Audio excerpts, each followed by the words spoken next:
Are you ready to realize the true potential in your life and help others do the same? Get equipped to create a thriving future with the Secrets of Success podcast. Inspire others to live, lead, and work on purpose, and experience the joy of watching satisfaction and productivity come to life. And now, here's your host, Dr. Ken Keis. You know, each week we try to give you some information that will help transform your life or help you or assist your clients, people that you know. And this week, hopefully, we can do the same thing with and for you. You know, today I want to talk about why don't you teach the way that I learn? You know, have many individuals out there who don't believe in such a thing as learning style or instructional style and that it makes any kind of difference. However, I'd like to cite different research that would contravene or push back on that. You know, when we want to learn in life, why wouldn't we want to have a learning environment that serves us, that supports us, that is something that is easier for us to learn about or learn from? And so let's just take some time today and say, you know what? Learning shouldn't be that difficult for us if we are learning in a way that serves us, as well as we're learning topics in information that we are interested in. You know, I remember growing up in high school, I pretty near failed high school, barely got through high school. My grade 9 English teacher said that I would not amount to much because I couldn't read or write. It wasn't until we got to when I was doing my master's degree that we figured out that I had some dyslexia. So there was this great invention, and that invention was called Microsoft Word, where all of a sudden I had a little red line underlining the word to say, oh, by the way, that is spelt incorrectly. And so from there, I was able to now type. I've written authored almost 4 million words of content.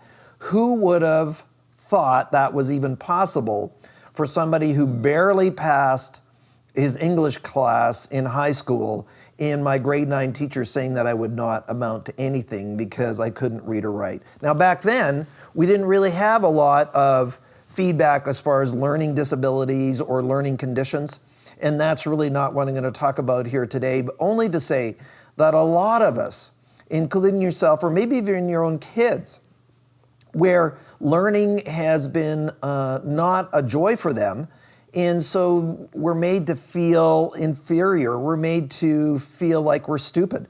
And that is not really the case at all. We just need to find the learning style that works for us. You know, in one of my books, I quote a study by Michael Strom. And they said, you know, they were looking at an educational system and they adjusted the learning style or the instructional style of the teachers to better fit the learning style of the students. Oh, heaven forbid that I would actually be accountable as an instructor for the learning or the success of my students, but that's another story. Anyways, what occurred in the study is that the results or the improvement was nearly 85% improvement, plus nearly the same percentage improvement in terms of resilience and sticking to a course. So once I understand how I take information in, once I am clear about that, then I can better script, prescribe, choose, select a learning environment that better serves me. You know, when I was deciding what am I going to do as far as my master's degree and then ultimately my doctorate degree, is in my master's degree, it was an executive MBA where I went on the weekends to courses with other adults. And then I had to write papers for the next 4 weeks between the next class, and did that for a couple of years. And it was interesting, my university, who was here in Vancouver, BC, Canada, there were other traditional universities at that time trying to shut the university down because an MBA doesn't happen on weekends, according to the traditional universities. It happens on Tuesday and Thursday night from 7 to 9. What a ridiculous concept. So one of the things that occurred, and now that's history, I mean, this is nearly 20 years ago, is we think about what was one of the number one offers in North America that really shifted to a new blended learning style, and that was Phoenix University. All of a sudden they understood, adults don't need to be sitting in those classes. What about those of us that are independent learners? And I'm going to take a moment here and outline 4 different learning styles that we have at CRG in our model, which is different than what other people teach, at least in what I've observed at this point. And it also helps us to frame out that we are blends of these different learning styles, and that we can be intentional with the learning environment that we have. Also, is that sometimes when we have information that we need to learn, it's not in our preferred learning style, and part of this is for us to have patience or to have flexibility in taking information in when it doesn't perfectly serve us. Life isn't perfect. There are times when I need to learn something that it is in a mode that doesn't serve me. So interesting though, after I finished high school where I nearly failed, when I went to college, my first couple of years, I finished with a second-class honors. Then my master's degree was first-class honors, and then in my doctorate degree, it was a perfect 4.0. And I said, well, what happened there? What was going on? And is that I moved towards not only the method, but the content of the learning was more attuned to what my interests were. So as I matured in life, as I grew up in life, as I got clear about what my passions were, I decided and I determined the learning that I wanted and the mode that I was going to learn it in. My doctorate degree was project-based, so I got to write a dissertation or a book on a topic that was important to me. It wasn't something that was prescribed, something that was forced upon me to say that this is a required course, even though I have no interest in it. Well, that is why that my grades were better, is because I was writing about, sharing, documenting information that was important to me. So the same thing for you. A lot of times, individuals, maybe yourself or maybe people around you, where they beat themselves up and say, I'm just not a very good learner, when really, in fact, it's the learning environment and also as well as the learning style. So in CRG, we have 4 different learning styles. And many times, most of you are familiar with NLP, Neuro-Linguistic Programming, which has 3 different learning styles. They'll talk about the auditory, they'll talk about the kinesthetic, they'll talk about the visual. But in CRG, we actually have 4 learning styles. And that 4th learning style is omitted by most of the other models and is a very, very important piece because it, as for adults for sure, it applies to us. So let's just go through what those 4 learning styles are. All of us are blends of these 4 at different intensities, and it helps to kind of determine where we're going. Now, many times, or some of you have taken our personal style indicator or our personality assessment. Well, that personality assessment, the learning style is built out of it. However, in learning styles, we have found that learning style can actually be situational, meaning it's not something that's fixed throughout your lifetime, that conditions change, dynamics change. So an example is, we had a staff member at our company, and she was a single mom, 3 teenagers that she was raising. She was working full-time, and she was also attending university, finishing her degree. So is it possible that her learning style was dictated by the environment or her conditions in life? Absolutely. And so our number one, or not our number one, but the first learning style that we talk about is independent learning style. Now, very few other people talk about that. The independent learner really wants to take learning when they can, how they can, with really not a lot of interaction with others. So why is it that Phoenix University did well? Is because the independent learner then also got an opportunity to take the learning when and how they wanted to do it. Now, with my master's degree, I had to go to class on Saturdays and Sundays from 8 in the morning till 6 p.m., but then I could do my papers in the time that worked for me. I also could, with a certain flexibility, write on topics that were important to me. So example is when I was doing my papers on IT, is that I was able to write on CRG and what was our IT plan, what was our network plan, what was our CRM plan, what was our relational database plan, and how would I map that out. I was also doing our accounting papers. And so what was the contribution margin of our own products? So I got the paper, the focus was predetermined, but the content was driven by me, the student. And so the independent learner, by the way, doesn't like to do a lot of group activities, because what happens if I get partnered with a learner who is not as passionate or not as disciplined or maybe not even as sharp, sorry for the judgmental tone, but not as sharp as me? And so all of a sudden I'm frustrated by the pace. I'm frustrated by having to do this with other people. This is not, again, about being self-centered. It's just knowing that that is the learning environment that serves you best.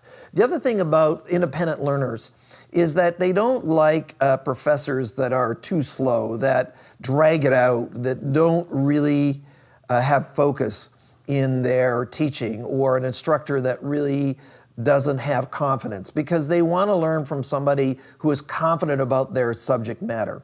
You know, the next learning style that we can look at is what we call the auditory learner. Many of you are familiar with that. This is an individual who learns through their ear gate.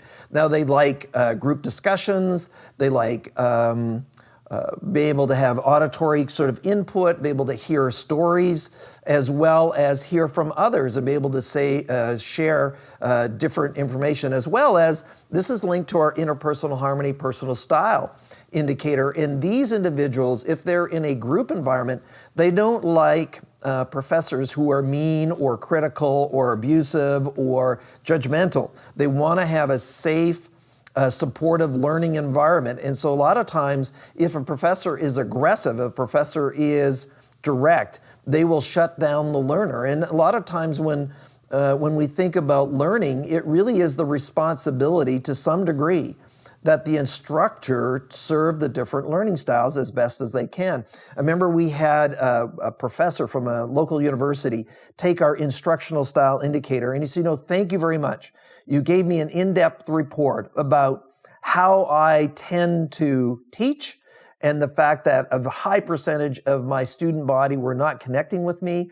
I immediately communicated that to them in my lectures, and the engagement from my students, the success rate of my students significantly improved as soon as he took responsibility for his teaching style or his instructional style. So keep that in mind as part of it. So the auditory learner really also wants to have that friendly. They will work in groups. They will work in groups that are friendly, as well as sort of that auditory. For me, even though I have an independent learning style, I also have an auditory learning style. So I will use my iPhone to listen to podcasts like this one nearly on a daily basis. And so I can get that information. I combine my independent learning with my auditory learning. So let's say I'm driving, so I'll put a headset in, still to be legal and not to be driving a distracted driver, and get the information that I need and want while I'm driving. I'm dual purposing.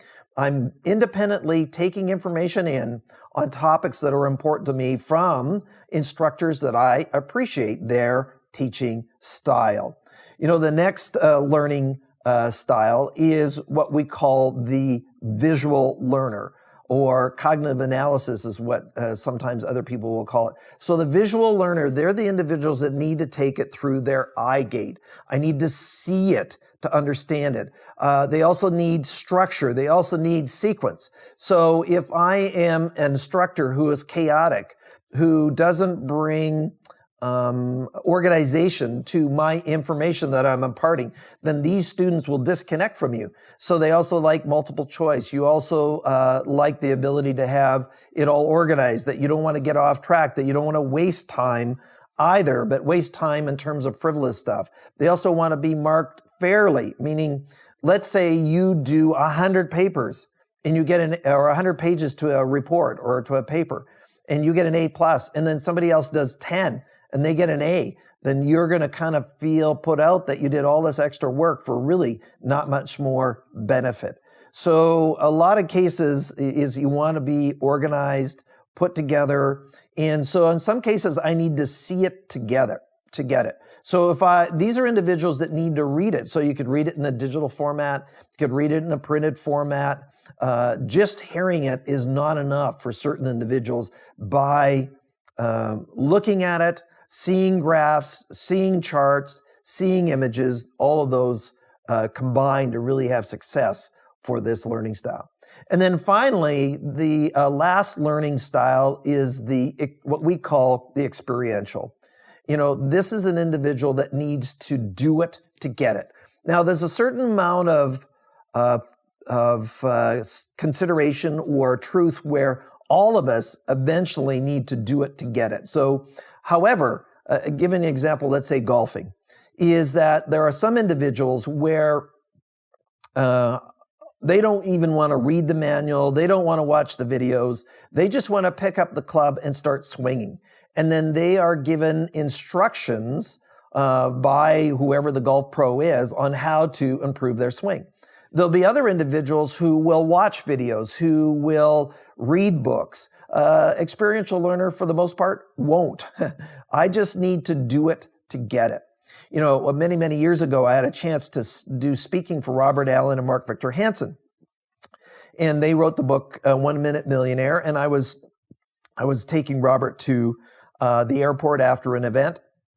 And interesting, after this, said, Ken, I never read a book about how to operate new software. Let's say it's Excel or Word or PowerPoint or whatever that software is. He said, I'd rather hire somebody, have them come in to show me how to do it, get me to do it right there, right now, without ever trying to study it. Now, there are other individuals, that's not how you learn. And Robert says that's the best and the fastest way. It's way better for me to pay somebody to show me how to do it, how this software unfolds, than trying to read something about it. Now, we see that online. Right now, the stats are, depending on when you listen to this podcast, is that Facebook now, one of their number one elements is that people watch video.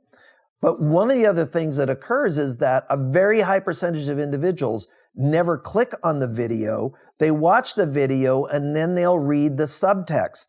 So videos that have a subtext will be engaged by the learners. So they'll want to see the video, but they also read that because maybe they're in a public place. They don't want to click on that so that the sound comes into that public place. But I can see the video, so I have this visual element, and then I'm going to read the subtext to hear what the narrator or the individual is saying.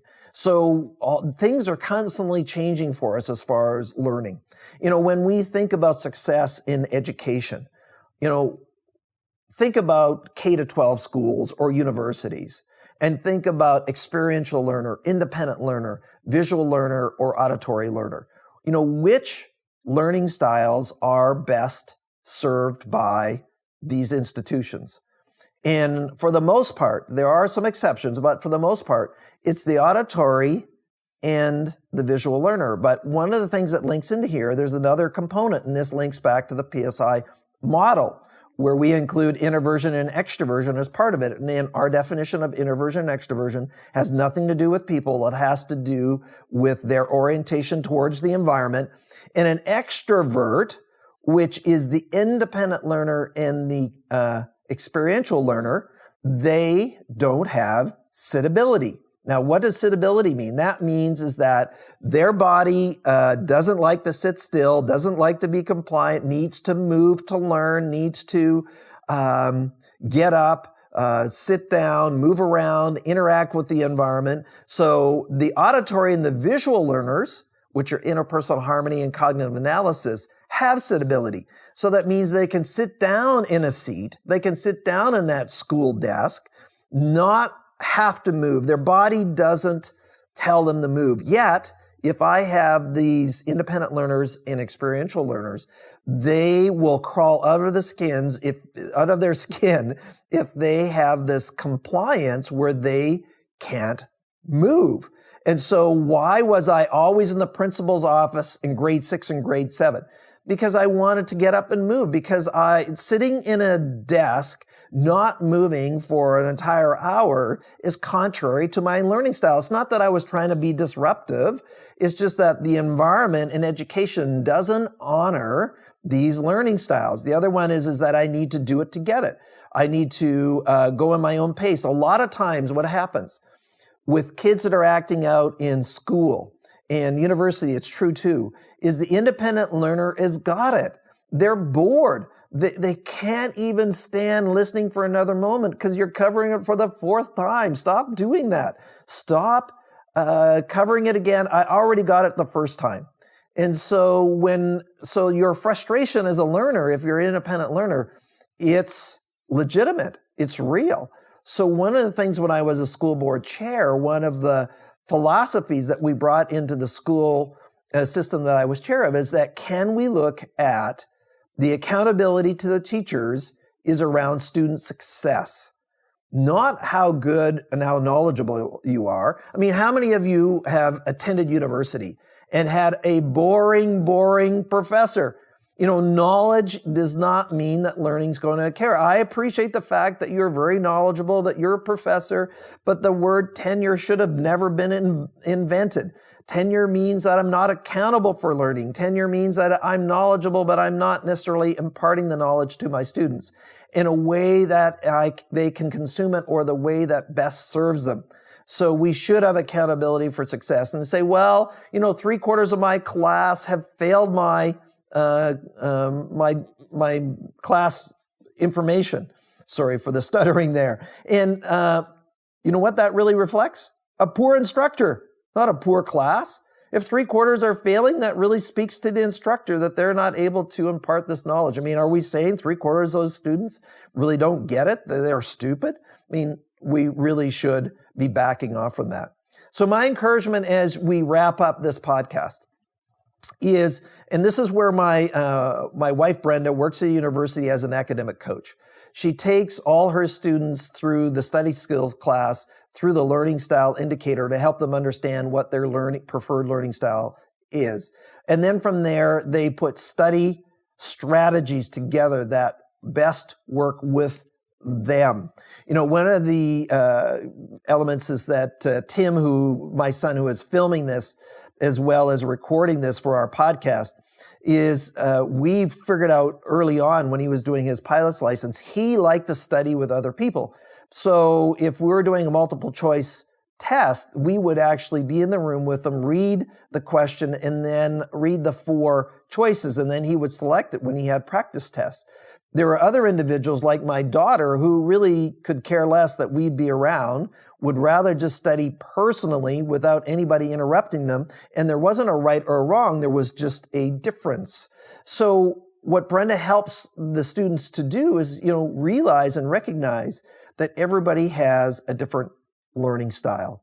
The other thing is, if you're listening to this and you're imparting knowledge as a parent, as an individual, as a manager towards employees, is can we take in consideration your instructional style and how you might adjust it or how you might diversify to be able to reach and help other people learn better. The other thing for ourselves is, can I take responsibility for my learning style? I encourage you, I mean, if you haven't already, is that you can go online, you can take our learning style indicator, help understand your learning preferences. If you're an instructor of any sort, teaching others, that you can take the instructional style indicator and understand how do you like to impart knowledge. And then one of the things in the back of the report are what are the strategies and steps to be able to prefer or to serve other styles that are not really linked to your instructional style. So what learning style needs are from the other individuals who are different than you. You know, not right, not wrong. We're not trying to judge you as a poor instructor. It's just that maybe we don't have the knowledge of being able to be intentional with our learning and instructional style at the way that we could. And that's what the purpose of this podcast. You know, I thank you everybody for listening. You know, I just encourage again that you would just pay attention. What environments do you learn best in? Maybe it's just a podcast like this. Maybe it's just watching a video, whatever it is, and then start structuring your learning in a way that best serves you? And then if you're imparting knowledge to others, can you adjust it to better increase the success level of the students or individuals, whoever it is that you are serving? You know, as part of the Secrets of Success podcast, we really appreciate if you can pass this on, share it. And then if you have questions that you want to follow up, then please feel free to email us. Please feel free to, send questions, or maybe there's some ideas that you have about future podcasts that we might be able to address and cover some content, as well as maybe some special guests, because we always like to interview great individuals and other successful individuals or stories that will inspire you and help you. You know, I thank you for listening to the Secrets of Success podcast. I'm your host, Dr. Ken Keis. Thanks for exploring the secrets of success with us. If you want to keep the momentum going, log on to crgleader.com. Scroll to the bottom and sign up for our inspirational emails. You can also take your success to the next level by following us on Facebook and Twitter and connecting with Ken on LinkedIn. We hope you have a great week and look forward to you joining us next time for the Secrets of Success podcast with Dr. Ken Keis.